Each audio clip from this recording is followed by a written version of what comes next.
This is video number 2, carburetor disassembly. We'll be going through how a carburetor works and disassembling it together. Some things that we need for the carburetor disassembly is we will need a Phillips head screwdriver, a small flathead screwdriver, and I'll get to why it has to be small when we get to where we get to that point. We need some needle nose pliers and of course our safety glasses. Then we need our socket set. So we'll go ahead and get started with this. To begin, let's talk a little bit about what a carburetor actually does. What a carburetor does is it creates a fuel-air mixture that ends up getting put into the combustion chamber that when ignited it pushes the piston down, and that's kind of how we get our power to rotate everything in our engine. So fuel comes in through here on our fuel line, goes into our float bowl, and like we'll talk about what goes on to get it become a fuel air mixture as we take this thing apart. To start, once you have this off, we need to drain the float bowl, which I already did, but in order to do that, you're gonna need a 10mm socket, and you're gonna go in a place that we can dispose of our fuel or keep our fuel. We're gonna bring this over there and we're gonna just loosen this guy up, the side one, pull it off, and the gas will drain out of that hole. So go ahead and put that back on and then tighten it down just a little bit. Don't go no crazy, just keep it a little tight on there. Once we do that, this can actually pop off if it's not super tight on there. This will pop off. Remember how that went. This metal part goes into this right here, and this is our switch. So this we can take off. Then everything else up top is connected on. It won't fall off if we turn it upside down. So we're gonna turn this guy upside down now. We're gonna remove this bolt right here. What this does is this holds it all together. So we're gonna remove this. It can be on there pretty tight, so be careful when we're taking that one off. Okay, so now we have this off. We'll set that to the side. And this whole bowl comes off. Okay, so that's what the inside of it looks like. Now a lot of times, if you're working on an old engine like a lawnmower or something, our float bowl can get pretty filled with dirt and just nastiness and grime and stuff that we don't want in our engine, that leads to our engine not being able to run because it can't get the proper fuel mixture that it needs because it's too gunked up inside here. So a lot of times there'll be dirt in there and stuff like that, and then usually you just clean it, which we'll show you in another day, the cleaning process of a carburetor. So we'll set that down to the side. Right here you can see our like rubber grommet, like our gasket right here.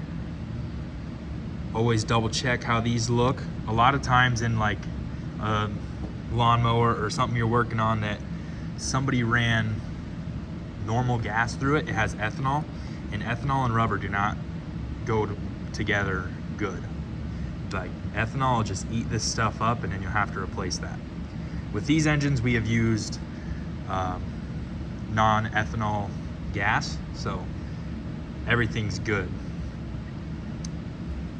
So here, this white part, this is our float, and then I'll try to see if you can see it in there. It's kind of hard to see, but you see that silver pin, kind of? That connects down to a needle. That's our inlet needle that controls the flow of gasoline or our fuel into our bowl. Because remember, this sits like this. So our float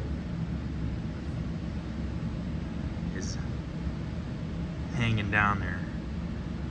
And as we fill our bowl up with gas, this pushes up on our inlet needle and stops the flow of gas into our engine if we have too much gas or whatever. Sometimes things that can happen with this is that gunk that gets into our bowl can get into this pin or into our inlet needle or onto our bowl or our float, and it'll get stuck. So it's stuck. What would happen if it's stuck up? Well, gasoline won't be able to get into our engine. The fuel won't be able to get into our engine because it's closed off, it's stuck or clogged or whatnot. And then, well, our engine won't start. That's a very common problem with most engines that use ethanol fuel and just kind of sit throughout the winter. You don't use your lawnmower in the winter time, and all that fuel gets gunked up, and we're stuck here like this, and all it is that you need to clean your carburetor. So that's just a little something that you can learn about carburetors. But yeah, so there's our float and our inlet needles down there, and we'll take this apart and I'll show you a little more. When taking apart our float and needle, we gotta be very careful because our inlet needle has a little spring on it. We don't want to lose that, and we don't want anything to go flying, so we gotta be very careful. We're gonna start by taking out this little pin right here. We just use our needle nose, grab onto here very carefully. This pin will just come right out for us. Then all we have to do is pick this up. We can set our pin down. Here's a better angle of our needle. Let it focus for a second. Okay, see that spring? As our bowl goes up and down, there's a little bit of give to it, so that's why it kind of bounces around a little bit. If we get filled up, this needle closes our fuel source. You see that little hole down in there? That little brass piece right there. Nothing can go through there if that's closed up by the needle. So that'll stop the fuel flow. That way we don't flood, get too much gas in here, because everything's got to be just right when we're trying to make the air fuel mixture. So there's the float and needle, which we'll talk more about it in a second. So I'm going to set this to the side. Be careful, we don't want the needle going flying. And then we're also going to set this to the side. Next, we're going to go ahead and remove our idle screw, our idle stop screw. That, you guessed it, we're using a Phillips head. That's why we need one of those. Now, don't just start taking this out. We need to remember how many times that we've turned this in and back it out, okay? So, lefty-loosey. I've got this top, so we're gonna go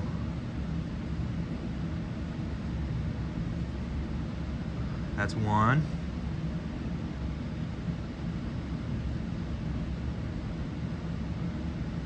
Two.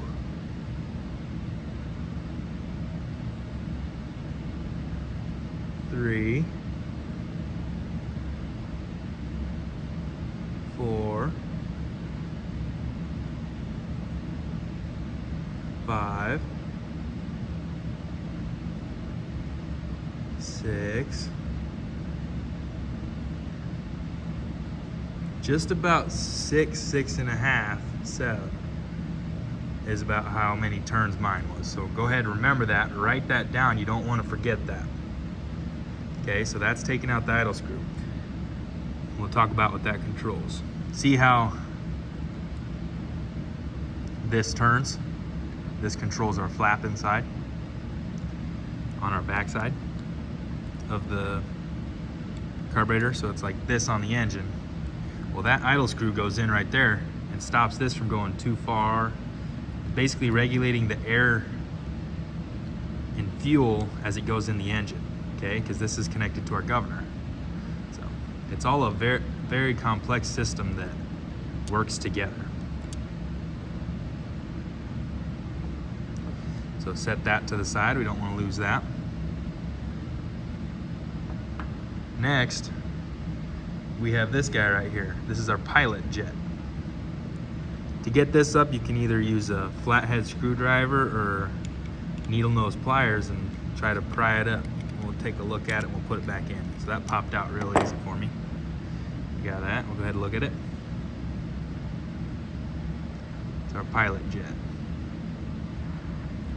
It's gonna do the same thing and regulate our fuel and air mixture. Fuel goes in through there, and air comes in through the top if it's needed. We'll go ahead and put that back in. Just pop it in there. And then we're gonna put our screw back in because we don't want to lose that. When we put our screw, remember how many turns it took. So I start right there and just put it back.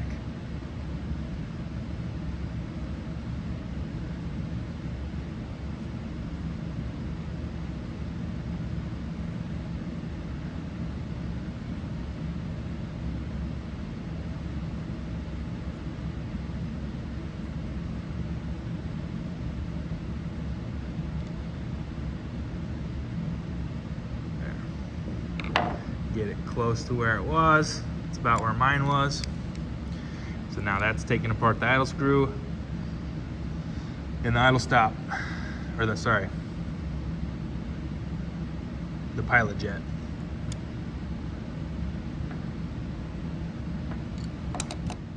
So how the carburetor works is we're like this. We've got the float on here that regulates the gas coming in through here, right? And the needle stops it if there's too much gas in there or whatever, it tells it to let's get some more. But like, how does the gas get up there from being down in a bowl, right? Because the bowl is just like this, full of gas. How does it get up there? Well, we've got a pilot jet that we got to take out and look at, which basically, you got the suction from the engine. It's sucking in air as it goes through its 4 strokes, and as it sucks in air, it sucks in the fuel right through the pilot jet, or the main jet, sorry. This is the main jet. Getting confused on words, too many words. Okay, now it's very important. This piece in there is brass, so we gotta be careful not to strip it out. We got to use a small flathead screwdriver. I was afraid this one was going to be too big, but this one fits in there, so that's okay. So we're going to unscrew that.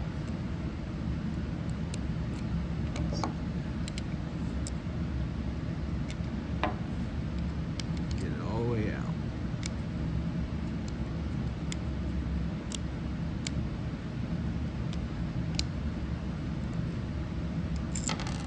All right, so I just dumped that over. You saw 2 things come flying out.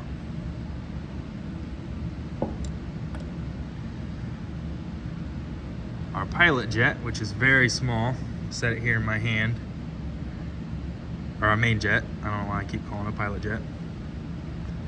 Our main jet, which was at the bottom of that. We have our little flathead spot. Gas gets sucked through there. Our fuel sucks through there, which is in the bottom of this. And above that, we have the emulsion tube.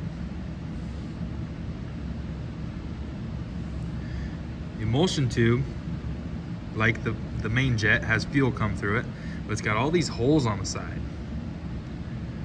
What the holes on the side do is it allows for air to get into that fuel and start breaking it up into more of an air-fuel mixture and not just straight fuel. Right? So you got all those holes. This goes in that tube, that center tube like this, where we got this top right there. See if I can show you in the carburetor. You're not gonna see the brass part, but because it's not in there. But in the center, this goes up and stops right there and sticks out. So as the engine sucks in, fuel comes out and goes into the combustion chamber. go ahead and put that back together. Be careful with this because it is brass and you don't want to break it. And make sure when you're putting it back together, this side goes in. If you put it in wrong, it's gonna squish it and mushroom it, and that's not good. Okay, we're gonna put that main jet back in, make sure that we get it in there straight. We don't want it getting stripped out. Very important that this stays correct. We don't want to over tighten it. We just get it down in there until it's good in there.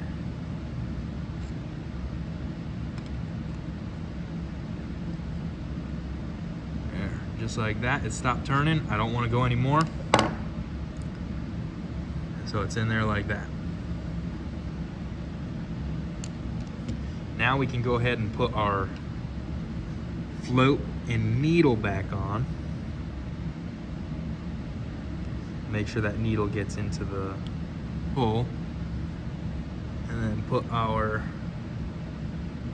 piece back in there. We gotta make sure it all lines up right.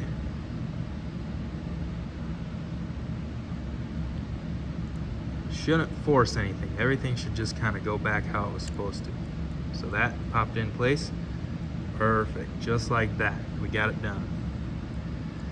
See, everything stays nice and how it's supposed to be. So we can put this back on.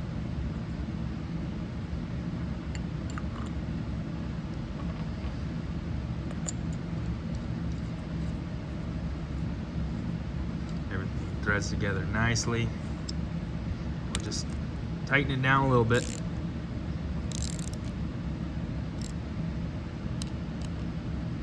Nothing crazy. So we got that there. So there you have it. That's taken apart, disassembling and assembling the carburetor again. Here's another little explanation drawing of how everything works. So the green is our fuel. We got our fuel switch on our carburetor. This is kind of a drawing of the carburetor we just took apart. So the fuel comes through, you see the little needle there, right here, our needle jet. That is allowing fuel to come through if there's no fuel down here. But in this example, there's fuel down here. So the float is floating in the fuel. That's why it's called a float. Okay? Then, as the engine sucks through, fuel is going to get pulled up through the main jet in the emulsion tube and let air get into it. See how it's turned into air?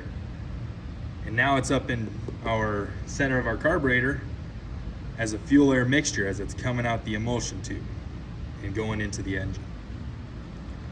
So there's just a little example drawing of how the carburetor works.